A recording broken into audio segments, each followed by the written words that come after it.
Hello everyone. इस video में हम कवर करेंगे पैराथायरॉयड की कुछ कॉम्प्लिकेशंस। इसमें मैं आपको जनरली उसका जो बेसिक एनाटॉमी और उसका ब्लड सप्लाई प्लस उसकी जो फंक्शनिंग है वो भी बताऊंगा। और उसके बाद में अपन इसके जो हाइपर पैराथायरॉयडिज्म पे जो सीन्स देखने को मिलते हैं वो अपन एक एक करके डिस्कस करेंगे। ज़्यादा पैराथायरॉयड को अपन डिटेल में डिस्कस इसलिए नहीं करेंगे बिकॉज जो एग्जाम्स में पूछे जाने वाले क्वेश्चन हैं वो कुछ लिमिटेड डाटा से ही आते हैं और अपन को पूरी पैराथायरॉयड पे पीएचडी करने का कोई सेंस नहीं बनता। सो सिर्फ जो एग्जाम पॉइंट ऑफ से इंपॉर्टेंट चीज़ें हैं मैं ओनली वही कवर करूंगा। सबसे पहले अपन आ जाते हैं कि पैराथायरॉयड बेसिकली जो ग्लैंड है ह्यूमंस में होती किस तरह से। तो पैराथायरॉयड ह्यूमन में 4 ग्लैंड्स के रूप में होती है। फॉर एग्जांपल ये 4 ग्लैंडुलर स्ट्रक्चर्स हैं, इनको अपन क्या बोलते हैं पैराथायरॉयड ग्लैंड। और ये जो 4 पैराथायरॉयड है इसकी लोकेशन क्या होती है? लोकेशन होती है बिहाइंड थायरॉयड। थायरॉयड अपन ने प्रीवियस वीडियोस में ऑलरेडी कवर कर लिया है तो आप वहाँ जाके चेक कर सकते हैं कि उसकी लोकेशन क्या होती है और इसका और पैराथायरॉयड क्या रिलेशन है। तो बेसिकली जो थायरॉयड है उसके जो पोस्टीरियर साइड है, पीछे की साइड है, वहाँ पे 4 पैराथायरॉयड होती है। फॉर एग्जाम्पल इस फिगर में आपको देखने को मिल जाएगा कि ये थायरॉयड है, ये उसका राइट लोब है, लेफ्ट लोब है और ये स्टमस है जो कनेक्ट कर रहा है दोनों लोब्स को। तो इसका जो पोस्टीरियर साइड है वहाँ पे क्या होती है? 4 पैराथायरॉयड। अभी जो 4 पैराथायरॉयड है, जो 2 ऊपर वाली है उनको क्या बोलते हैं? सुपीरियर पैराथायरॉयड, और जो 2 नीचे वाली है उनको क्या बोलते हैं? Inferior parathyroid. यूजुअली जो एक पैराथायरॉयड होती है उसका जो वेट होता है वो अप्रोक्सीमेटली होता है कितना? 30 टू 50 मिलीग्राम। तो ये हो गया पैराथायरॉइड्स के बारे में। पैराथायरॉयड कितनी होती है? 4। लेकिन कुछ पेशेंट ऐसे होते हैं जिनमें इसकी अमाउंट कम भी हो सकती है और ज़्यादा भी हो सकती है। फॉर एग्जांपल 13% जो पेशेंट होते हैं उनमें क्या होता है 5 पैराथायरॉयड देखने को मिलती है। और 3% केसेस में क्या हो सकता है कि 3 ही पैराथायरॉयड हो। 3 से 3 याद हो जाएगा कि 3% केसेस में क्या होगा? 3 पैराथायरॉयड। 13% केसेस में क्या हो सकता है? 5 पैराथायरॉयड।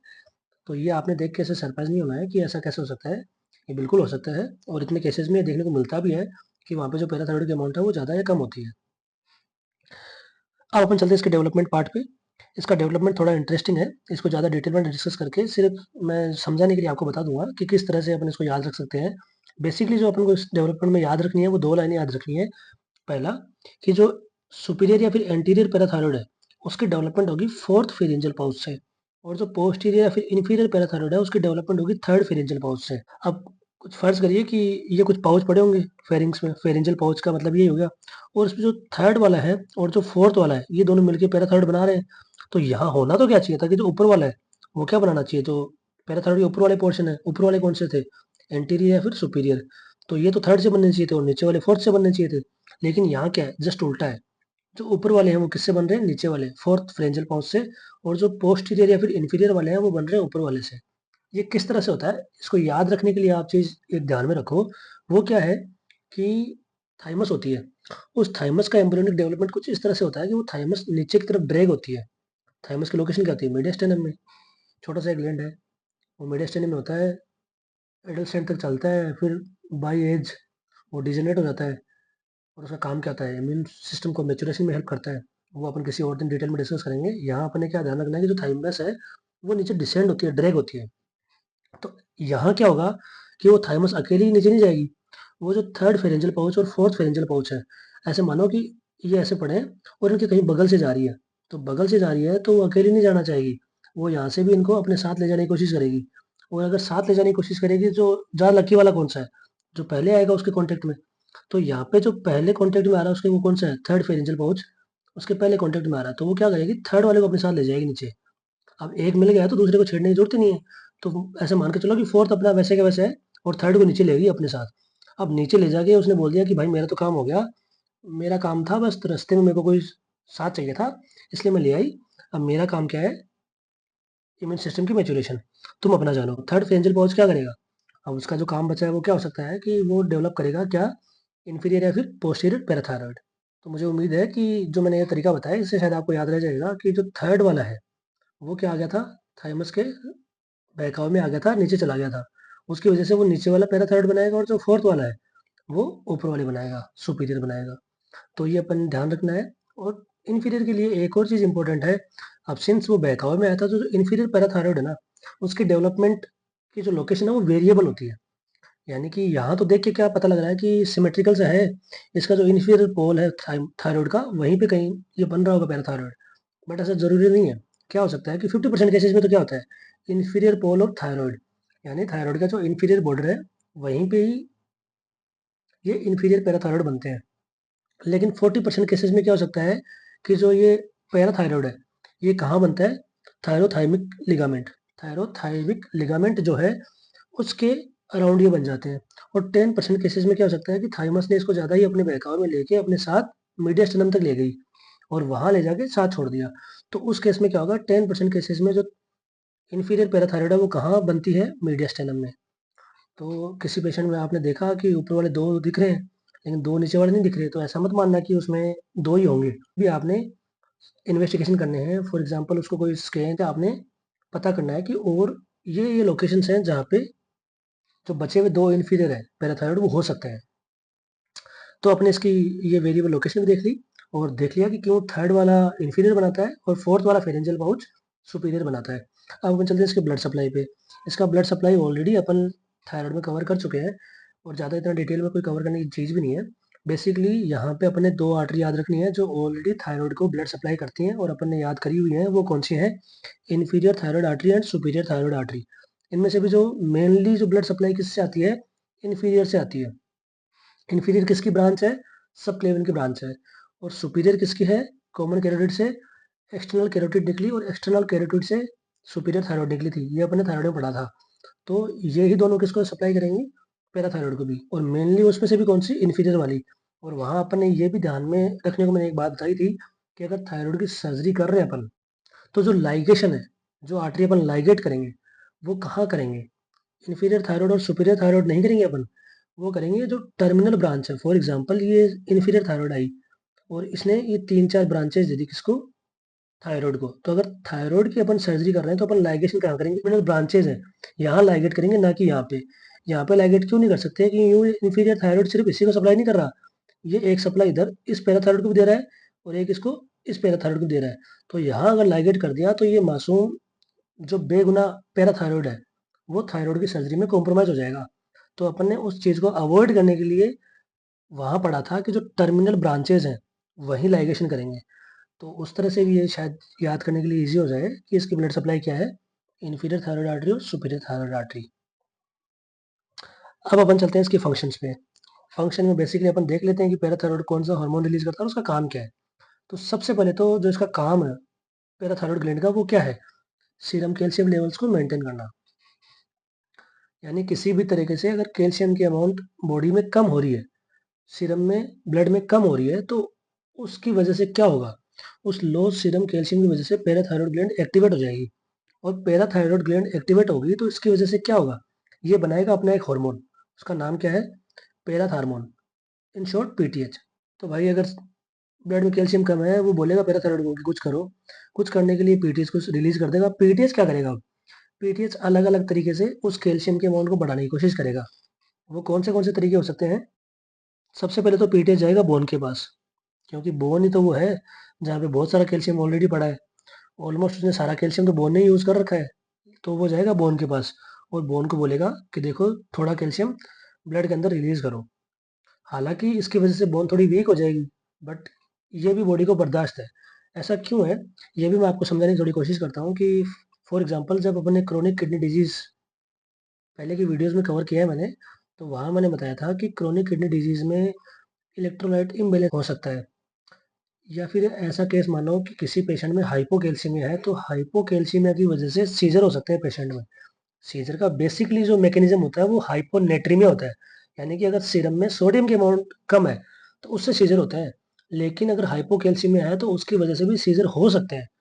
तो अगर सीरम के अंदर कैल्शियम कम है और ये बहुत लंबे टाइम तक ऐसे चलता रहेगा, तो उसकी वजह से क्या हो सकता है कि पेशेंट में सीज़र डेवलप हो सकते हैं, न्यूरोलॉजिकल मैनिफेस्टेशन देखने को मिल सकती है। तो बॉडी क्या चाहेगा कि बोन एक बार थोड़ा कमज़ोर भी रह जाएगा तो चलेगा। भाई फॉर एग्ज़ाम्पल चले-फिरे काम करे बिना रह सकते हैं, लेकिन अगर बैठे-बैठे बंदे को सीज़र के दौरे आ रहे हैं और उसके न्यूरोलॉजिकल डिसऑर्डर्स हो रहे हैं, तो बॉडी चाहेगा कि पहले उसको बचाओ। क्योंकि आप सबको पता है कि पूरी बॉडी को मेंटेन रेगुलेट कौन कर रहा है? ब्रेन कर रहा है। तो बॉडी का मेन काम ही क्या होता है कि ब्रेन को और हार्ट को, यही 2 ऑर्गन है, इनको सबसे पहले बचाओ, बाकी जो हो रहा है बाद देख लेंगे। अगर ये दोनों सही हैं, तो बाकियों का भी कुछ हो जाएगा। तो यहाँ भी क्या करेगा? बोन को बोलेगा कि तुम्हारे अंदर कैल्शियम माना कि तुम जितना तुम्हें चाहिए उतना ही ले रखा है, बट उसमें से भी हमें कुछ वापस दो। तुम्हें अगर मिल गया हमें वापस तो दे देंगे, वरना थोड़ा तुम कॉम्प्रोमाइज़ कर लो। तो वो बोन से कैल्शियम ले सकता है। और क्या कर सकता है? ये जाएगा किडनी को बोलेगा कि यूरिन में वैसे तो कैल्शियम वो जाने नहीं देता किडनी। किडनी कैल्शियम की रीअब्ज़ॉर्प्शन कर लेता है फ़िल्ट्रेशन होने के बाद। लेकिन अगर गलती से थोड़ा बहुत कैल्शियम भी जा रहा है यूरिन में, तो ये किडनी को बोलेगा कि उसको जाने मत दो, उसको डीसीटी के थ्रू रीअब्ज़ॉर्ब कर लो वापस। यानी कि डीसीटी के थ्रू उसको ज़्यादा, जो थोड़ा बहुत जा रहा था उसको पकड़ के ले आओ अंदर वापस। तो ये तरीका है सीरम के कैल्शियम को बढ़ाने का। और क्या है, एक तीसरा तरीका है, वो थोड़ा इनडायरेक्ट है। ये तो क्या था, डायरेक्टली किडनी को और बोन को ये बोल पा रहा था, उनको बोल के काम करवा पा रहा था। लेकिन अब डायरेक्टली ये नहीं बोल पाएगा, ये किसी थर्ड पार्टी के थ्रू कैल्शियम की अमाउंट को बढ़ाने की कोशिश करेगा। वो थर्ड पार्टी क्या है, विटामिन डी है। ये विटामिन डी को एक्टिवेट करेगा। अब विटामिन डी का एक्टिवेशन भी मैंने आपको क्रोनिक किडनी डिजीज के टाइम पे डिटेल में बताया था, आप वहाँ जाके चेक कर सकते हैं। वरना अगर उतना नहीं जानना है तो भी यहाँ काम चल जाएगा कि ऐसे मानो कि विटामिन डी को ये जाके बोलेगा और विटामिन डी इसकी बात सुनेगी। और विटामिन डी क्या करता है, विटामिन डी का काम है कि वो जाएगा इंटेस्टाइन के पास, इंटेस्टाइन के पास जाके और इंटेस्टाइन के अंदर जो भी कैल्शियम और फॉस्फेट घूम रहे हैं उनको ब्लड के अंदर, उनकी जो अब्जॉर्प्शन है उसको बढ़ा देगा। यानी कि ये गेट कीपर है, जाएगा और इंटेस्टाइन के अंदर कैल्शियम और फॉस्फेट इसको दिख रहे हैं, तो वो बाहर जाने वाले थे, एक्सक्रीट होने वाले थे फीसेस के थ्रू। लेकिन ये उनको जाने नहीं देगा, ये उनका जो रीअब्जॉर्प्शन है इंटेस्टाइन से ब्लड में वो बढ़ा देगा। तो इसकी वजह से क्या होगा, कैल्शियम का रीअब्जॉर्प्शन होगा। फॉस्फेट यहाँ अपने काम का नहीं है, कैल्शियम तो काम का है अपने। तो इस तरीके से ये कैल्शियम के अमाउंट को बढ़ा सकता है। अब ये देखने के बाद में अपन चलते हैं इसके डिसऑर्डर्स पे। अब अपने इसकी जो ग्लैंड की ब्लड सप्लाई थी किस तरह से होता है, कितनी होती हैं और इसका काम क्या है, वो अपन ने देख लिया। अब अपन चलते हैं इसके डिसऑर्डर पे, और डिसऑर्डर क्या है, हाइपर पैराथायरॉयडिज्म। हाइपर का क्या मतलब है कि thyroid gland, parathyroid gland PTH की सिक्रेशन को बढ़ा देगा। अब जो हाइपर पैराथायरॉयडिज्म है वो 3 टाइप का हो सकता है, प्राइमरी, सेकेंडरी और टर्शियरी। प्राइमरी का बेसिकली मीनिंग क्या होता है कि उस ग्लैंड की खुद की कोई बीमारी है, खुद में कोई डिफेक्ट है, अगर उस वजह से पीटीएच ज़्यादा कम हो रहा है तो उसको अपन कैटेगरी कौन सी देंगे, प्राइमरी वाली। तो यहाँ क्या होता है कि प्रॉब्लम विद इन पैराथायरॉयड। ये कौन सी प्रॉब्लम हो सकती है पैराथायरॉयड में, आइदर पैराथायरॉयड को एडिनोमा है, पैराथायरॉयड में हाइपरप्लेजिया है, या फिर पैराथायरॉयड में कार्सिनोमा है। तो ये सारी डिजीज कहाँ है, पैराथायरॉयड के अंदर है। और उसकी वजह से क्या होगा, पीटीएच की सीक्रेशन ज़्यादा होगी, तो वहाँ क्या होगा, हाइपर पैराथायरॉयडिज्म। और ये कौन सी होगी, प्राइमरी। अब सेकेंडरी में क्या होगा, सेकेंडरी में होता है due to low calcium in serum. यानी कि अगर बॉडी में कैल्शियम की कमी है तो उसकी वजह से पैराथायरॉयड स्टिमुलेट होगी और ज़्यादा पीटीएच रिलीज करवाएगा। तो जो लो कैल्शियम है वो किस किस वजह से हो सकता है, अगर उस पेशेंट में क्रोनिक किडनी डिजीज है। अब क्रोनिक किडनी डिजीज में क्या हो गया कि किडनी काम ही नहीं करी ढंग से, तो वो जो कैल्शियम फिल्टर होता है उसको रीअब्सॉर्ब भी नहीं करेगा, तो उसकी वजह से भी सीरम में कैल्शियम कम हो जाएगा। या फिर विटामिन डी की डेफिशिएंसी हो जाएगी। विटामिन डी का काम क्या था, इंटेस्टाइन में जाके और वहां से कैल्शियम को ब्लड में लेने का। लेकिन अगर विटामिन डी की डेफिशिएंसी है तो कौन लेगा, तो इस वजह से भी कम हो सकता है। या फिर माल अब्जॉर्प्शन सिंड्रोम। माल अब्जॉर्प्शन में क्या हो गया कि डाइट में आपने लिया कैल्शियम सही था लेकिन वो अब्जॉर्ब ही नहीं हुआ। या फिर क्या हो सकता है, मेडुलरी थायराइड कार्सिनोमा। ये मेडुलरी थायराइड कार्सिनोमा क्या है, थायराइड की एक मेलिग्नेंसी है। और इस मेडुलरी थायराइड कार्सिनोमा में क्या होता है कि जो कैल्सिटोनिन हार्मोन है उसकी सिक्रेशन बढ़ जाती है। कैल्सिटोनिन जो पेरा फोलिकुलर सेल्स है थायराइड में, अपन ने जब थायराइड की बेसिक फिजियोलॉजी मैंने आपको कंक्लूड करी थी उस टाइम बताया था कि वहाँ पे जो पेरा फोलिकुलर सेल्स होते हैं या फिर सी सेल्स होते हैं वो क्या सीक्रेट करते हैं, कौन सा हार्मोन, कैल्सिटोनिन। और अपन ने ध्यान रखना है कि कैल्सिटोनिन और पीटीएच ये दोनों एक दूसरे के एंटी हैं। होना क्या चाहिए था कि थायराइड है, थायराइड के जस्ट पीछे पैराथायराइड है, तो इन दोनों के हार्मोन क्या होने चाहिए, भाई भाई होने चाहिए थे। बट ऐसा नहीं होता, यहाँ जो दोनों भाई हैं वो एक दूसरे के एंटी हैं, एक दूसरे के दुश्मन है। किस तरह से दुश्मन है कि अगर पीटीएच ज्यादा हो रहा है तो उसकी वजह से क्या होगा कि कैल्शियम का रीअब्जॉर्प्शन बढ़ जाएगा और सीरम में कैल्शियम की अमाउंट बढ़ जाएगी। और सिमिलरली फॉस्फेट की अमाउंट कम हो जाएगी। पीटीएच के दो काम है, कैल्शियम को बॉडी में बढ़ाना और फॉस्फेट को घटाना। यानी कि फॉस्फेट को वो यूरिन में सिक्रीट करवा देगा, एक्सक्रीट करवा देगा, और कैल्शियम को रीअब्जॉर्ब करवा लेगा। इसका कैल्शियम का काम है, इसका जस्ट उल्टा है। ये क्या करेगा, फॉस्फेट को तो बॉडी में रिटेन करेगा और कैल्शियम को एक्सक्रीट करवाएगा। तो अगर कैल्सिटोनिन है वहाँ पे और ज़्यादा रिलीज हो रहा है तो वो क्या करेगा, कैल्शियम को एक्सक्रीट कराएगा, और उसकी वजह से क्या होगी, सीरम में कैल्शियम की अमाउंट कम हो जाएगी। उसकी वजह से क्या होगा, पैराथायरॉयड स्टिमुलेट हो जाएगा और उसमें क्या होगा, हाइपर पैराथायरॉयडिज्म। तो इंक्रीज कैल्सिटोनिन किस में होता है, एमटीसी में। ये कौन सा है, सेकेंडरी हाइपर पैराथायरॉयडिज्म। अब टर्शियरी हाइपर पैराथायरॉयडिज्म क्या है, ये वैसा ही है कि एक लंबे टाइम तक अगर हाइपर पैराथायरॉयडिज्म किसी पेशेंट में है तो उस पैराथायरॉयड को क्या लगेगा कि this is my new normal. अब जिंदगी मैंने ऐसे ही काटनी है, इसी तरीके से मैंने इतनी ही अमाउंट में पैराथायरॉयड को रिलीज करते ही रहना है जिंदगी भर। यानी कि वो उसको अब नया ही मान के चल बैठा है कि यही मेरा काम है। उसने करने 10 ही थे पैराथायरॉयड, लेकिन अब वो 20 कर रहा था 3-4 साल से, और वो 20 ही करता रहेगा। तो उस कंडीशन को अपन क्या बोलते हैं कि यहाँ पे ग्लैंड हो जाए ऑटोनोमस, आउट ऑफ कंट्रोल हो जाए। किसकी वजह से हो सकता है? क्रोनिक हाइपरपैराथायरॉयडिज्म। तो अपन क्या बोलेंगे इसको? टर्शरी हाइपरपैराथायरॉयडिज्म है उस पेशेंट में। उसकी ग्लैंड अब उसका कहना नहीं मानती, वो अब बिगड़ चुकी है। अब अपन इसके कुछ क्लिनिकल फीचर देख लेते हैं। अब पहले के पेशेंट्स क्या होते थे कि वहाँ पहले के टाइम में इन्वेस्टिगेशन इतना जल्दी नहीं हो पाता था। तो जो पेशेंट आते थे मेनली जो सिम्पटम्स होते थे उनके, उनको अपन एक राइमिंग के थ्रू याद कर लेते थे। वो क्या थी? Bones, tones, groans, moans, overtones. Bones का मतलब क्या है कि यहाँ पे कुछ बोन के मैनिफेस्टेशन देखने को मिलेंगे। अब वो कौन से मैनिफेस्टेशन हो सकते हैं? वो हो सकता है ओस्टाइटिस सिस्टिका फाइब्रोसा। ये मैंने क्रोनिक किडनी डिजीज में डिटेल में डिस्कशन किया है। अगर आपको इसको डिटेल में जानना है तो आप वो वीडियो जाके चेक कर सकते हैं, वरना मैं आपको एक बार फिर बता देता हूँ। ओस्टाइटिस का मतलब क्या है कि बोन की इन्फ्लेमेशन, सिस्टिक का मतलब वहाँ पे सिस्ट बन रहे हैं और फाइब्रोसिस हो जाएगा। तो ये बोन की एक पैथोलॉजी है। इसको अपन और क्या नाम देते हैं कि this osteitis cystica fibrosa is also known as von Reckling disease. Von Recklinghausen disease भी किसका नाम है? ओस्टाइटिस सिस्टिका फाइब्रोसा का। और जो स्टोन्स हैं उनका क्या मतलब है कि बेसिकली हाइपर पैराथायरॉयडिज्म की वजह से बाइलेटरल रीनल स्टोन्स बन जाते हैं, यानी कि दोनों किडनी में स्टोन बन जाते हैं। और क्या हो सकता है? नेफ्रोकैल्सिनोसिस। ग्रोन्स का क्या मतलब है कि इन पेशेंट्स में पेप्टिक अल्सर हो सकते हैं और एक्यूट पेनक्रेटाइटिस भी हो सकता है। मोन्स का क्या मतलब है? मोन्स यहाँ पे शरीफ वाला है, जो आप सोच रहे हैं वो वाले मोन्स नहीं है, यहाँ पे साइकेट्रिक मोन्स है, जैसे कि एक डिप्रेशन के पेशेंट में होते हैं। और ओवरटोन्स का क्या मतलब है कि उस पेशेंट में फैटीग होगा। अब अगर एक हाइपर पैराथायरॉयडिज्म का पेशेंट है और उसमें अगर बोन के मैनिफेस्टेशंस हैं, तो वहाँ पे एक्सरे फाइंडिंग्स क्या-क्या हो सकती हैं? तो वहाँ पे एक्सरे फाइंडिंग में सबसे पहले है साल्ट एंड पेपर स्कल। ये स्कल है, इसमें आप ये साल्ट एंड पेपर अपीयरेंस देख सकते हैं। तो ये किसका मैनिफेस्टेशन है? हाइपर पैराथायरॉयडिज्म का। और क्या हो सकता है? Brown tumour. ब्राउन ट्यूमर भी क्या होता है कि बेसिकली ओस्टाइटिस सिस्टिका फाइब्रोसा में जो सिस्ट बनी है, उस सिस्ट के अंदर अगर ब्लीडिंग हो जाए, कोई ब्लड वेसल रप्चर हो जाए, तो उसकी वजह से क्या होगा कि जो उसकी अपीयरेंस आएगी, वो ट्यूमर जैसी आएगी और ब्राउन कलर की होगी। हालाँकि ये ट्यूमर नहीं होता है, लेकिन इसकी अपीयरेंस की वजह से अपन इसको ब्रेन ट्यूमर बोलते हैं। ये क्या है? एक नेक्स्ट फर्दर एक्सटेंशन है किसका? ओस्टाइटिस सिस्टिका फाइब्रोसा का। और अगर हाइपर पैराथायरॉयडिज्म का पेशेंट है, तो उसमें और कौन से बोन की मैनिफेस्टेशन देखने को मिलेंगी? अपन को देखने को मिल सकती है पेरिओस्टियल erosion of radial side of middle Fehling's. पहले तो देखो, ये मिडल फेलिंग्स है। ये ऊपर वाली होगी, नीचे वाली होगी, बीच वाली होगी। इसमें जो मिडल फेलिंग्स है, उसकी रेडियल साइड, यानी कि ये थंब की साइड है, यहाँ के थंब होगा। तो थंब की साइड कौन सी होती है? रेडियल साइड होती है। तो रेडियल साइड में मिडल फेलिंग्स में क्या होगा? इरोजन। इरोजन का क्या मतलब है कि फॉर एग्जांपल ये बोन ऐसे होनी चाहिए थी, जैसे कि इस साइड पे। लेकिन यहाँ पे क्या होगा कि यहाँ पे डीमिनरलाइजेशन की वजह से ऐसे डेंट पड़ जाएगा इसमें, और ये सभी में है कॉमन। तो periosteal erosion of radial side of middle phalanges is also an X-ray finding of hyper parathyroidism. लेकिन जैसे मैंने बताया कि ये तो पहले के टाइम पे थे। आज के टाइम क्या होता है कि अर्ली डायग्नोसिस हो जाता है और अर्ली ट्रीटमेंट हो जाता है। तो अर्ली डायग्नोसिस में पेशेंट क्या-क्या कंप्लेंट लेके आ सकता है? वो ये मोन्स ओवरटोन ज़रूरी नहीं सारी चीज़ लेके आए।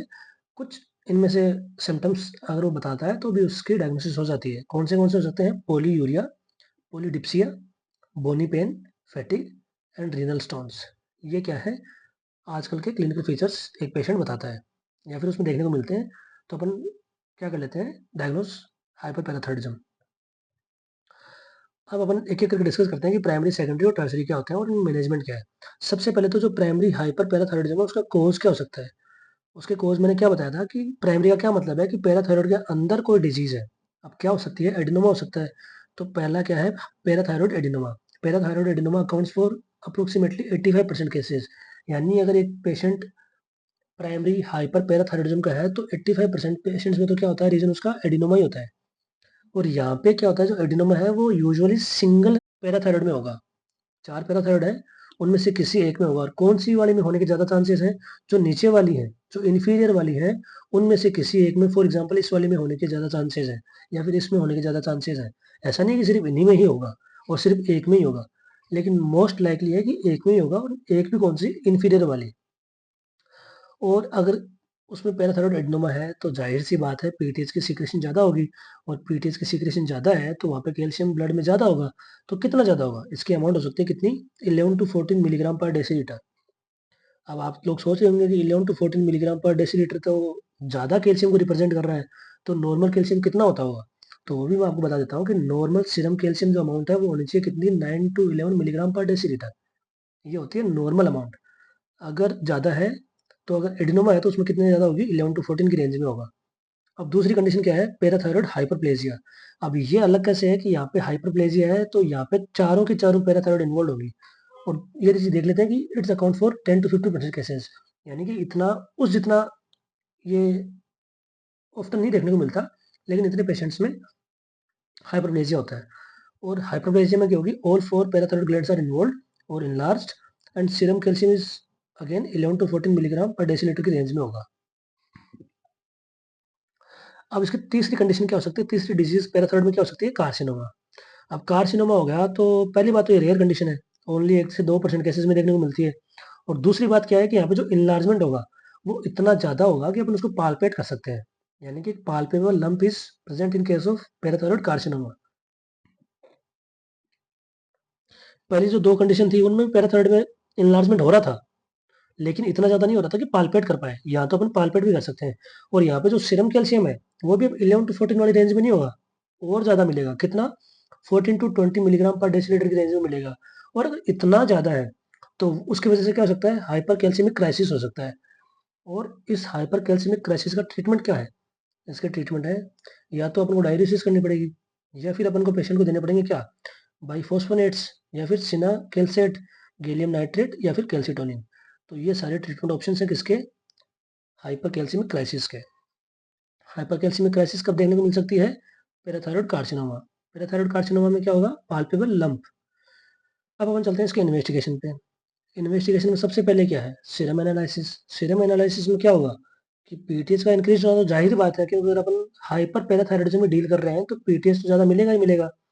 और वहाँ पे क्या देखने को मिलेगा, इंक्रीज सीरम कैल्शियम भी, क्योंकि पीटीएच ज़्यादा है तो कैल्शियम भी बढ़ाएगा अपने साथ। तो सीरम एनालिसिस में दो चीज़ें देखने को मिलेंगी। अब इंक्रीज सीरम पीटीएच का क्या मतलब है, नॉर्मल पीटीएच क्या होता होगा, नॉर्मल पीटीएच होता है 15 टू 65 पिकोग्राम पर मिलीलीटर। ये 15 टू 65 है। आगे अपन एक कंडीशन देखेंगे वहाँ पे बहुत ज़्यादा होगा, वो भी मैं आपको बताऊंगा। लेकिन अपन ने ध्यान में क्या रखनी है कि 15 टू 65 पिकोग्राम पर एमएल क्या बोलते हैं, नॉर्मल पीटीएच को बोलते हैं, लेकिन इससे ज़्यादा होता है।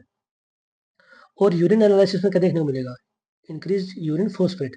अब मैंने आपको बताया था कि जो पीटीएच है उसका काम क्या है, कैल्शियम को बॉडी में रखो और फोस्फेट को बाहर निकाल दो। बाहर कैसे निकालेगा, यूरिन के थ्रू निकालेगा। तो अगर यूरिन एनालिसिस करेंगे तो वहाँ फोस्फेट तो ज़्यादा मिलेगा ही, क्योंकि पीटीएच ज़्यादा है ऑलरेडी, और उसका काम क्या है, फोस्फेट को निकालना। लेकिन यहाँ पे पैराडॉक्सिकली एक और चीज़ देखने को मिलती है, वो क्या है, इंक्रीज्ड कैल्शियम। पैराडॉक्सिकल का पहले तो सिंपल मीनिंग क्या है कि पीटीएच की अमाउंट ज़्यादा थी तो होना क्या चाहिए था कि बॉडी में कैल्शियम को ज़्यादा होना चाहिए था। किडनी पे काम करके किडनी को बोलना था पीटीएच ने कि कैल्शियम को रीअब्सॉर्ब करो, और किडनी करती भी है। लेकिन फिर भी अगर यूरिन में कैल्शियम ज़्यादा है तो ये पैराडॉक्सिकल कंडीशन हो गई। और ये ज़्यादा कैसे हो सकता है, इसका सिंपल सा लॉजिक है कि पीटीएच कहाँ जा रहा था, विटामिन डी के थ्रू इंटेस्टाइन से भी बहुत सारा कैल्शियम ले लिया ब्लड में। बोन को जाके बोल दिया तू भी थोड़ा कैल्शियम दे, तो बोन ने भी कैल्शियम कहाँ दे दिया, ब्लड में। तो ब्लड में अब कैल्शियम कहाँ से आ रहा है, बोन से आ रहा है, इंटेस्टाइन से आ रहा है। और क्या कर रहा है, किडनी को बोल रहा है, किडनी जाके डीसीटी को बोल रही है कि तू भी वापस जो कैल्शियम जा रहा है उसको पकड़ के अंदर ला। तो वहां से भी ब्लड में आ रहा है। अब ब्लड में इतना सारा कैल्शियम हो गया, और ये जब ब्लड दोबारा किडनी के पास जाएगा और किडनी फिल्टर करेगा, उसमें अब मान लो फॉर एग्जाम्पल उसकी औकात थी, यूजुअली औकात क्या थी, यूजुअली मान लो 10 कैल्शियम को ट्रैप कर लेता था वापस। लेकिन पीटीएस ने उसको बोला तो वो 12-13 करने लग गया। अब 12-13 तो ये है, ऊपर से बोन से अलग से मिला है, विटामिन डी की हेल्प से अलग से मिला है, तो ब्लड में कितना हो गया, 20-30 हो गया। अगर 20-30 कैल्शियम आ रहा है किडनी के पास और उसकी औकात क्या है, 12-13 की है, तो जो बचा हुआ कैल्शियम है वो कहाँ जाएगा। यानी कि किडनी की जो रीअब्सॉर्ब करने की कैपेसिटी है वो लिमिटेड होती है। वो अनलिमिटेड कैल्शियम को फिल्टर करके रीअब्सॉर्ब नहीं कर सकता वापस। तो जो एक्स्ट्रा कैल्शियम है वो यूरिन के थ्रू एक्सक्रीट ही होगा। तो यूरिन एनालिसिस में इंक्रीज्ड यूरिन कैल्शियम देख के अपन ने कंफ्यूज नहीं होना है, घबराना नहीं है कि ये इंक्रीज सीरम पीटीएच और इंक्रीज सीरम कैल्शियम, ये इंक्रीज यूरिन कैल्शियम कैसे हो सकते हैं दोनों। किस वजह से कि यूरिन में जो कैल्शियम जा रहा है उसको रीअब्सॉर्ब करने की किडनी की एक लिमिट है, उसके आगे वो उसको रीअब्सॉर्ब नहीं कर पाएगा और वो एक्सक्रीट ही होगा। अब अपन देख लेते हैं कि और कौन से इन्वेस्टिगेशन है। अगला इन्वेस्टिगेशन मेथड है टेक्नीशियम 99 सिस्टम स्कैन। यहाँ पे क्या होगा कि पेशेंट में आपने देना है टेक्नीशियम 99 लेवल सिस्टम।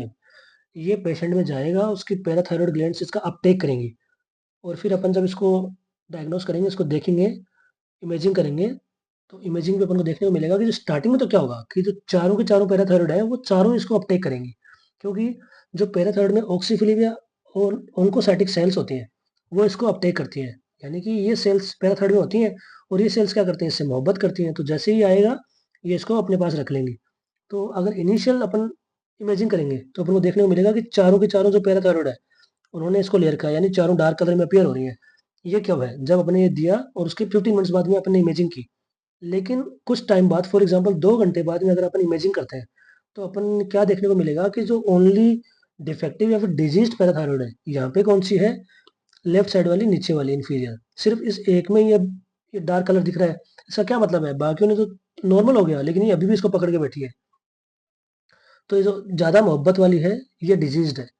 तो अपन ने यहाँ पे क्या कर लिया, डायग्नोसिस लोकेलाइज़ कर लिया कौन-सी वाली में डिजीज़ है और यहाँ कौन सी हो सकती है, बेसिकली नीचे वाली है और एक ही है, तो ये एडिनोमा है।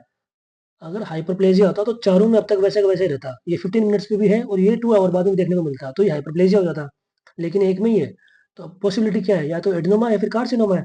लेकिन अपन ने देखा था कि क्या हो सकता है, नीचे वालों में और एक में है, तो एडिनोमा होने के चांसेस ज़्यादा है और एडिनोमा वैसे भी 80 टू 85% केसेस में होता है। तो यहाँ पे बेसिकली अपन सिर्फ़ उसको लोकलाइज़ नहीं कर रहे, अपन डायग्नोस भी कर लेते हैं कि यार शायद ये एडिनोमा ही होगा। तो ये इस स्कैन का फ़ायदा है और इसके अलावा और क्या कर सकते हैं? 4D CT scan. 4D CT scan के बारे में 2 ही लाइनें अपन ने ध्यान रखनी है, ज़्यादा डिटेल में याद नहीं करना अपन को। पहली है कि it is the most sensitive investigation method. सबसे सेंसिटिव यही है, सबसे एक्यूरेट डाटा यही देगा। और दूसरी जो इसकी इंपॉर्टेंट लाइन है वो क्या है कि अगर एक पेशेंट में हाइपरपैराथायरॉइडिज्म में आपने 4D सीटी स्कैन किया है, तो वो कौन-सा डायग्नोस्टिक फीचर है, उस 4D सीटी स्कैन में ऐसी कौन-सी चीज़ देखते ही आप बोलोगे कि ये हाइपरपैराथायरॉइडिज्म है? वो है आर्टेरियल फेज एनहांसमेंट। ये क्या होता है, कैसे होता है? इतना डिटेल में जाने की अपन को ज़रूरत नहीं है। अपन ने बस ध्यान रखना है कि अगर आर्टेरियल फेज एनहांसमेंट है 4D सीटी स्कैन पे, तो ये किसका डायग्नोसिस है? हाइपरपैराथायरॉइडिज्म का। और क्या कर सकते हैं? हाई रेज़ोल्यूशन अल्ट्रासाउंड कर सकते हैं। इसमें भी अपन ने एक पॉइंट ध्यान रखना है कि हाइपरपैराथायरॉइडिज्म में अगर हाई रिज़ॉल्यूशन अल्ट्रासाउंड किया तो क्या देखने को मिलेगा? Polar vessel sign. तो बस ये नाम याद रखने हैं अपन ने। और अपन एमआरआई भी कर सकते हैं, लेकिन MRI is least sensitive technique among all. और अपन कर सकते हैं एफएनएसी। और अगर ऐसा पेशेंट आ जाए हाइपरपैराथायरॉइडिज्म का जिसमें ऑलरेडी पहले उसकी किसी टाइप की नेक सर्जरी हो रखी हो, फॉर एग्जांपल उसको थायराइड की कोई डिजीज़ थी और थायराइड की सर्जरी के लिए नेक सर्जरी ऑलरेडी उसने कोई करवा रखी है। तो ऐसे पेशेंट्स में जो अपन डायग्नोसिस करेंगे, वो किस टेक्निक की हेल्प से करेंगे? वो है सिलेक्टिव वेनस सैंपलिंग। तो ये सारे इन्वेस्टिगेशन टेक्निक्स हो गए किसके? हाइपरपैराथायरॉइडिज्म के। अब अपन आते हैं इसके ट्रीटमेंट पे। ट्रीटमेंट इसका क्या है? अगर पेशेंट में सिम्पटम्स देखने को मिल रहे हैं तो सीधा ट्रीटमेंट ये सर्जरी कर दो। यानी surgery is the treatment for symptomatic patients. लेकिन अगर पेशेंट एसिम्प्टोमेटिक है, तो अपन सर्जरी करेंगे कि नहीं करेंगे? ये डिपेंड करता है कुछ कंडीशंस पे और वो कंडीशंस, वो इंडिकेशन क्या है? यानी कि अगर एक एसिम्प्टोमेटिक पेशेंट है, तो उसमें सर्जरी के लिए क्या-क्या इंडिकेशन है? इनमें से कोई एक चीज़ होनी चाहिए एटलीस्ट। क्या हो सकता है? अगर उस पेशेंट की एज लेस देन 50 इयर्स है और वो एसिम्प्टोमेटिक है, तो भी आप सर्जरी करेंगे। अगर उस पेशेंट का serum calcium more than 12 milligram पर डेसीलिटर है, नॉर्मली क्या होता है 9 टू 11 होना चाहिए था। 11 क्या है? Upper limit. लेकिन यहाँ तो उससे भी ज़्यादा है, 12 मिलीग्राम पर डेसीलिटर से अगर ज़्यादा हो रहा है, हालाँकि वो एसिम्प्टोमेटिक है, तो भी आपने क्या करनी है? सर्जरी। या फिर आप कर सकते हैं कि जब पेशेंट में डिक्रीज़ रीनल फंक्शन है, पेशेंट की किडनी ढंग से काम नहीं कर रही है, ढंग से काम कर रही है, नहीं कर रही है, किस चीज़ से पता लगेगा? आप उसके जीएफआर कैलकुलेट करेंगे। जीएफआर क्या होनी चाहिए? लेस देन 60 एमएल पर मिनट। अगर उस पेशेंट की जीएफआर लेस देन 60 एमएल पर मिनट है, नॉर्मली क्या होना चाहिए था? मोर देन 90 होनी चाहिए थी। लेकिन अगर लेस देन 60 है, तो ये किसको इंडिकेट कर रहा है? इस पेशेंट में सर्जरी की ज़रूरत है। और क्या हो सकता है? Decrease bone mineral density. अब मिनरल डेंसिटी डिक्रीज़्ड है बोन की, ये किस तरह से मेज़र करते हैं अपन? अपन डेक्सा पे स्कोर देखते हैं और यहाँ पे जो जी वैल्यू है वो लेस देन 2.5 आएगी स्टैंडर्ड डेविएशन से। यानी अगर ये अमाउंट आ रही है, तो ये रिप्रेजेंट कर रहा है डिक्रीज़ बोन मिनरल डेंसिटी को और ये भी इंडिकेटिव है सर्जरी के लिए। अब जो यहाँ सर्जरी है, वो जैसे कि फॉर एग्जांपल पैराथायरॉइड एडिनोमा का पेशेंट है, तो उसमें कौन-सी सर्जरी करेंगे? अपन उस पेशेंट में सर्जरी करेंगे minimal invasive parathyroidectomy, MIP. Minimal invasive का क्या मतलब है कि अपन जो उसमें इंसिजन करेंगे, जो कट देंगे, वो छोटा-सा कट देके भी अपन उसकी सर्जरी कर सकते हैं। अब वो कैसे होगा? एडिनोमा है पेशेंट में, तो एडिनोमा क्या होगा? यूजुअली क्या होता है कि ओनली एक ही पैराथायरॉइड में होता है, तो अपन एक छोटी-सी पैराथायरॉइड रिमूव करनी है, तो अपन छोटा-सा कट देके काम चला लेते हैं। मिनिमल इन्वेसिव पैराथायरॉइडेक्टोमी कर लेंगे। लेकिन सर्जरी करने से पहले क्या करना पड़ेगा कि कौन-सी वो एक पैराथायरॉइड है, जिसमें एडिनोमा है, ये अपन ने पहले लोकलाइज़ करना पड़ेगा, पहले डायग्नोज़ करना पड़ेगा। वो अपन टेक्नीशियम 99 सिस्टम में से भी कर सकते हैं। तो फॉर एग्जांपल उससे अपन ने देखा और अपन ने जो ऊपर डायग्राम देखा था उसी से अपन ले लेते हैं कि लेफ्ट वाली में, नीचे वाली में एडेनोमा है। तो अपन को पता लग गया, अब पता लग गया तो वहाँ अपन 2 से 2.5 सेंटीमीटर का छोटा-सा इंसिजन देंगे और उस पैराथायरॉइड को रिमूव कर देंगे। लेकिन ये इतना ईज़ी नहीं है, क्योंकि एक सर्जन जब छोटा-सा कट देके और उस पैराथायरॉइड को रिमूव करने की कोशिश कर रहा होता है, वहाँ पे उसके पास 3 चीज़ें आ जाती हैं। पहली तो क्या है कि जो पैराथायरॉइड निकालना चाहता है शायद वही है, तो एक तो पैराथायरॉइड होगी। एक क्या हो सकता है कि वहाँ पे लिम्फ नोड भी हो सकता है। अब नेक एरिया में तो आपको पता ही है, नेक टैक्सेशन अपन ने जब पढ़ा था, तो कितने सारे लिम्फ नोड होते हैं नेक में। तो कहीं पे भी आप हाथ लगाओ वहाँ कोई ना कोई लिम्फ नोड मिल ही जाता है। तो एक सर्जन के सामने क्या-क्या चीज़ें आ सकती हैं? पैराथायरॉइड हो सकती है, लिम्फ नोड हो सकता है या फिर फैट का कोई ग्रेन्यूल हो सकता है। अब क्या हुआ कि जो पैराथायरॉइड है उसका कलर येलोइश होता है और फैट ग्रेन्युलर कलर भी येलोइश होगा और उनकी साइज़ भी ऑलमोस्ट सिमिलर होती है। तो ये 3 चीज़ें जो देखने में एक जैसी हैं और साइज़ भी एक जैसी है। तो एक सर्जन को कैसे पता लगेगा कि जो उसने रिमूव किया है वो पैराथायरॉइड ही किया है? तो बिफ़ोर वो उसको वापस सुचर करके और बंद करे, उससे पहले-पहले उसने चेक करना है कि जो मैंने रिमूव किया है वो पैराथायरॉइड ही रिमूव किया है। ये बहुत ज़रूरी है, क्योंकि आपने एक बार रिमूव कर लिया और सुचर कर दिया, फिर आप पता लगा रहे हैं कि मैंने तो कुछ और हटा दिया, कुछ गलती से मेरे से तो ये तो फैट ग्रैन्यूल हटा दिया मैंने तो, पैराथायरॉइड तो रह ही गई। तो ऐसा थोड़ी है कि आप बार-बार कट लगाएँगे, बार-बार निकालेंगे। तो आपने बंद करने से पहले, सुचर करने से पहले ही चेक करना है कि जो आपने रिमूव किया वो पैराथायरॉइड है। और ये किस तरह से चेक कर सकते हैं? आप उस रिमूव्ड पोर्शन का या तो फ्रोज़न सेक्शन कर लो या फिर आप क्या चेक करो कि ऑपरेशन से पहले जो आपने उसका सीरम पीटीएस लेवल चेक किया था, फॉर एग्जांपल वो 100 था, तो उसके अंदर 10 minutes after removal, for example अभी आपने उसका पैराथायरॉइड रिमूव कर दिया जिसमें एडेनोमा था, तो आपने 10 मिनट बाद में फिर से उस पेशेंट का सीरम एनालिसिस करना है और वहाँ पे जो पीटीएच की अमाउंट है वो मोर देन 50% डिक्रीज़ हो जानी चाहिए। फॉर एग्जांपल अगर पहले 100 थी, अब वो 40-30 इस रेंज में होनी चाहिए। यानी यहाँ पे क्या हो गया, मोर देन 50% डिक्रीज़ आ रहा है पीटीएच के अमाउंट में। तो इसका मतलब आपने जो एडेनोमा वाली पैराथायरॉइड थी, वो रिमूव की है। तो या तो फ्रोज़न सेक्शन से पता लग जाएगा या फिर आप इस तरह से चेक कर सकते हो और इस टेक्निक को क्या बोलते हैं? Miami criteria. तो आप या तो मियामी क्राइटेरिया कर लो या फिर फ्रोज़न सेक्शन कर लो या फिर क्या ऑप्शन है कि इंट्रा ऑपरेटिव सिस्टम-एप, यानी कि इंट्रा ऑपरेटिव आप पेशेंट को सिस्टम-एप दो, लेकिन इसमें क्या है कि थोड़ा लंबा टाइम अपन को वेट करना पड़ जाएगा।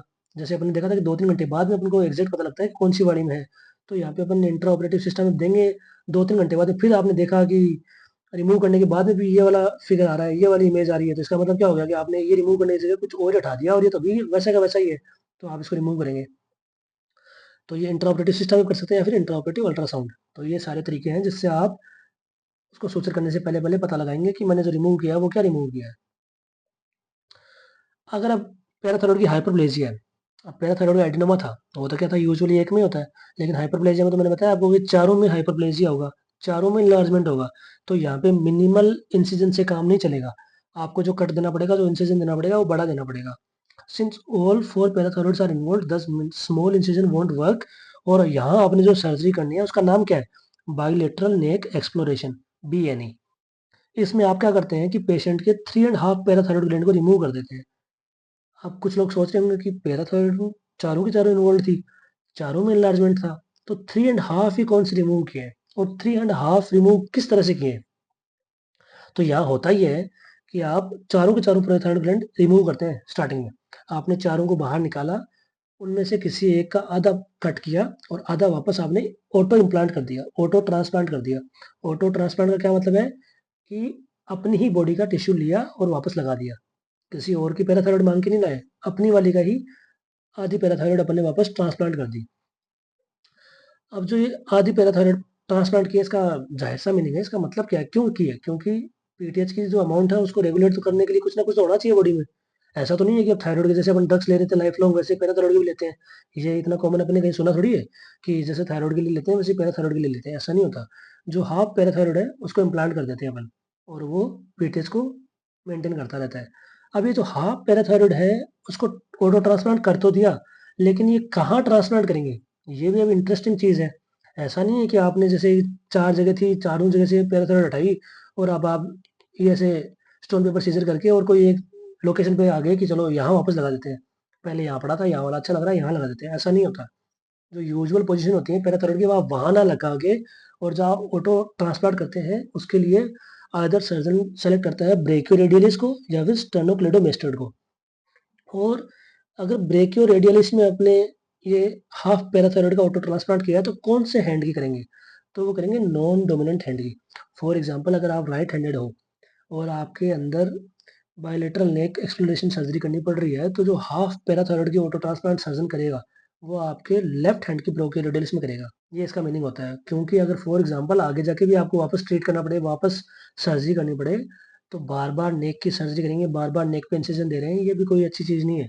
तो कोई ऐसी जगह लगाएं जहाँ पे इजीली सर्जरी करना दोबारा पॉसिबल हो। तो ये कहाँ हो सकता है, ब्रेकियोरेडियलिस मसल पे या फिर स्टेनोक्लेडोन मेस्टल पे। तो ये ऑटो ट्रांसप्लांट की लोकेशन है। अब अपन चलते हैं, अगर पैराथायरॉइड में कार्सिनोमा है, तो पैराथायरॉइड की कार्सिनोमा में अपन ने कौन सी सर्जरी करनी है, आपने करनी है एन ब्लॉक पैराथायरॉइडेक्टमी। एन ब्लॉक पैराथायरॉइडेक्टमी में क्या होता है कि आप पैराथायरॉइड जिसमें कार्सिनोमा है वो तो रिमूव करेंगे, उसके साथ साथ आप इप्सिलेटरल हेमीथायरॉइडेक्टमी, फॉर एग्जांपल इस वाले में कार्सिनोमा था तो आप इसको तो रिमूव करेंगे ही करेंगे, इसके साथ साथ आप इप्सिलेटरल थायरॉइडेक्टमी कर देंगे, यानी कि इस साइड वाली आधी थायराइड को भी रिमूव कर देंगे। प्लस माइनस एमआरएनडी, मॉडिफाइड रेडिकल नेक डाइसेक्शन, ये पेशेंट में कर भी सकते हैं, नहीं भी कर सकते हैं, ये सर्जन की खुद की चॉइस होती है, लेकिन ये आपने डेफिनेटली करने हैं। पैराथायरॉइड रिमूव करना है और इप्सिलेटरल हेमीथायरॉइडेक्टमी, ये किसका ट्रीटमेंट है, पैराथायरॉइड कार्सिनोमा का। अब एक चीज आती है कि सर्जरी करने के बाद में हंग्री बोन सिंड्रोम देखने को मिलता है। ये वर्ड किसको इंडिकेट कर रहा है कि बोन हंग्री है। अब पहले बात तो बोन हंग्री किसके लिए होंगे, उनकी डाइट क्या होती है, उनके लिए फूड क्या है, कैल्शियम। तो पोस्ट सर्जरी अगर एक पैराथायरॉइड के पेशेंट में सर्जरी कर दिया है, तो पोस्ट सर्जरी वहां क्या होगा कि हाइपोकैल्शियम देखने को मिलेगा। क्यों, क्योंकि सिंस पैराथायरॉइड सर्जरी करती है, जो पीटीएच है वो डिक्रीज हो जाएगा, फॉल हो जाएगा। और अगर पीटीएच कम हो गया, तो जो बोन को पहले ज्यादा पीटीएच ने परेशान करके और उसका कैल्शियम छीना था, सर्कुलेशन में ले लिया था, अब बोन वो वापस लेना चाहेंगे। बोन बोलेंगे चलो भाई अब तुम कम हो गए, तुम चले गए, अब हमें बोलने वाला, हमें रोकने वाला कोई नहीं है, हमें वापस हमारा कैल्शियम चाहिए। तो जो बोन है वो अपना कैल्शियम वापस ले लेती है सीरम से, और उसकी वजह से जो सीरम में कैल्शियम की अमाउंट डिक्रीज देखने को मिलेगी, हाइपोकैल्सीमिया देखने को मिलेगा। क्यों, हंगरी बोन सिंड्रोम की वजह से। और इस हाइपोकैल्सीमिया को काउंटर करने के लिए अपन ने पैराथायरॉइड की सर्जरी के साथ साथ ही अपन ने उस पेशेंट में क्या देने पड़ेंगे, कैल्शियम और विटामिन डी। पैराथायरॉइड की सर्जरी करके उस पेशेंट को छोड़ना नहीं है, उसको नहीं बोलना जाओ घर मजे करो, उसको आपने बोलना है कैल्शियम और विटामिन डी लेते रहना, ताकि ये जो हंगरी बोन सिंड्रोम है इससे वो ओवरकम कर ले। ऐसा तो नहीं है कि लाइफ लॉन्ग ही बोन हंगरी रहेंगी, वो जितना उन्होंने दिया उतना ही लेंगी। तो उस टाइम तक उसको बाहर से कैल्शियम और विटामिन डी लेने हैं, ताकि वो इनको मेंटेन कर पाए। अब अपन देखते हैं treatment for secondary hyper parathyroidism. Secondary hyper parathyroidism का रीजन क्या था कि सीरम में कैल्शियम किसी भी वजह से कम हो रहा है। तो इसका ट्रीटमेंट क्या है, सिंपल सा है कि उसको कैल्शियम के सप्लीमेंट्स दो। तो कैल्शियम की अमाउंट कम हो रही थी, उसकी वजह से हाइपर पैराथायरॉइडिज्म हो रहा था। अब कैल्शियम नॉर्मल रहेगा तो हाइपर पैराथायरॉइडिज्म नॉर्मल हो जाएगा। लेकिन यहाँ भी सर्जरी करनी पड़ सकती है, सिर्फ इससे काम नहीं चलेगा, सर्जरी भी करनी पड़ सकती है। सर्जरी करेंगे तो कौन सी करेंगे, बायलेटरल नेक एक्सप्लोरेशन। और वो सर्जरी कब करनी पड़ सकती है, क्या क्या इंडिकेशन है, सेकेंडरी हाइपर पैराथायरॉइडिज्म में इंडिकेशन क्या है। अगर serum PTH more than 1800 picogram पर मिलीलीटर हो जाए, नॉर्मल क्या था 15 टू 65, ये तो अप्रोक्सीमेटली 7-8 टाइम्स हो गया नॉर्मल से। तो इतना ज़्यादा अगर सीरम पीटीएच है, तो आपने हाइपर पैराथायरॉइडिज्म के उस सेकेंडरी हाइपर पैराथायरॉइडिज्म में भी आपने पैराथायरॉइड उसकी सर्जिकली रिमूव करनी पड़ेगी। और क्या इंडिकेशन है कि अगर ग्लैंड की साइज मोर देन 1 सेंटीमीटर हो जाए, तो भी इंडिकेशन है किसका, सर्जरी का। और क्या है, अगर सीरम कैल्शियम और सीरम फॉस्फेट का अगर मल्टीप्लाई मोर देन 70 हो जाए। यूजुअली तो क्या होता है, सीरम कैल्शियम 9 से 11 होता है और ये 4 से 5 होता है। तो फॉर एग्जाम्पल इसका 11 पकड़ लो, इसका 5 पकड़ लो, तो कितना होना चाहिए, मैक्सिमम 55 तक होना चाहिए था। लेकिन अगर किसी वजह से सीरम कैल्शियम ज़्यादा हो रखा है या फिर सीरम फॉस्फेट ज़्यादा हो रखा है, इन वजह से क्या हो सकता है कि जो इनका प्रोडक्ट आए वो अगर मोर देन 70 आ रहा है, तो पहले बात तो ये रिप्रेजेंट कर रहा है कैल्सीफाइलेक्सिस को। ये मैंने क्रोनिक किडनी डिजीज में डिस्कस किया है, वहाँ ज़्यादा डिटेल में है। यहाँ अपन ने क्या ख्याल रखना है, तो कैल्सीफाइलेक्सिस है पेशेंट में, यानी इनका प्रोडक्ट मोर देन 70 है, तो भी इंडिकेशन किसका है, सर्जरी का। और क्या इंडिकेशन हो सकते हैं, इंट्रैक्टेबल प्यूराइटिस और सीवियर एनीमिया। तो ये सारे इंडिकेशन है किसके, सर्जरी करनी पड़ेगी सेकेंडरी हाइपर पैराथायरॉइडिज्म में भी। हालांकि प्रॉब्लम पैराथायरॉइड में नहीं है, खुद की प्रॉब्लम नहीं है, लेकिन फिर भी सर्जरी करनी पड़ेगी। अब अपन देख लेते हैं treatment for tertiary hyper parathyroidism. Tertiary में क्या था कि ग्लैंड कहना मानना उसने बंद कर दिया था, बिगड़ गई थी। उसको लगा था कि अब तो मेरा ये लाइफ लॉन्ग ऐसे काम रहेगा और यही मेरा न्यू नॉर्मल है, मेरे को ताउम्र ऐसे ही पीटीएच ज़्यादा ही सीक्रेट करना है। तो उस केस में जब बिगड़ गई ग्लैंड, तो वो कहना मानना बंद कर देगी, अब वो कंट्रोल में नहीं रही, तो वहाँ क्या करना पड़ेगा, अपन ने सर्जरी ही करनी पड़ेगी। Surgery is the only treatment for tertiary hyperparathyroidism. I hope this video was helpful. आप लोगों को जो मैंने समझाने की कोशिश की वो आप लोगों को समझ में आया होगा। अगर फिर भी किसी के कोई डाउट्स हैं तो आप कमेंट सेक्शन में आके पूछ सकते हैं। और भी अगर कोई सजेशन है या फिर आपकी कोई पर्सनल प्रेफरेंसेस हैं, कोई टॉपिक आप चाहते हैं जो मैं डिस्कस करूँ, तो वो आप कमेंट सेक्शन में बताएँ। Thank you so much and see you in the next video.